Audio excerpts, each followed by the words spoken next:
Glory to Jesus. கிறிஸ்துவுக்குள் அன்பானவர்களே, இயேசு கிறிஸ்துவின் இனியதான நாமத்தில் உங்களுக்கு என் அன்பின் நல்வாழ்த்துக்கள். அன்பானவர்களே, இன்று ஒரு சில தகவல்களை உங்களிடத்தில் கூறலாம் என இயேசு கிறிஸ்துவின் இனிதான நாமத்தில் விரும்புகிறேன். அன்பானவர்களே, நாம் நம்முடைய வாழ்க்கையில் உணவு சாப்பிடும்போது ஜெபம் பண்ணிவிட்டு, ஏசப்பா, இந்த நாளில் எனக்கு உணவு தந்தீர், அதற்கு உமக்கு நன்றி என்று சொல்லி ஆண்டவருடைய நாமத்தை மகிமைப்படுத்தி ஆண்டவருக்கு நன்றி சொல்லிவிட்டு உணவை சாப்பிடுங்கள். இது நமக்கு கண்டிப்பாக ஆசீர்வாதத்தை கொண்டு வரும். எதிர்கால சந்ததிக்கும் ஆசீர்வாதத்தை கொண்டு வரும். அதேபோல் நாம் எந்த விதத்திலும் உணவு சாப்பிடும்போது உணவை வீணாக்கக்கூடாது.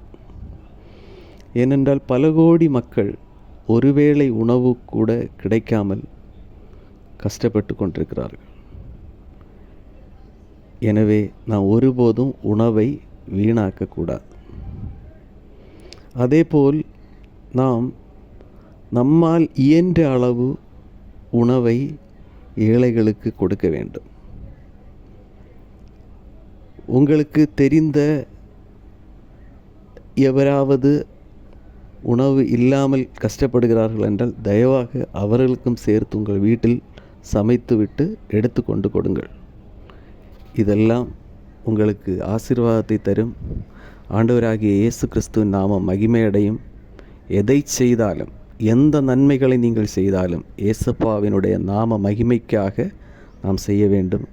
வீணான பெருமைக்கோ வேறு ஏதாவது ஆதாயத்திற்கோ இதை நாம் செய்ய வேண்டாம். மனப்பூர்வமாக எந்த பலனையும் எதிர்பார்க்காமல் நீங்கள் நன்மைகளை செய்யுங்கள். ஆண்டவர் தாமே உங்களை ஆசீர்வதிப்பாராக. ஆமென்.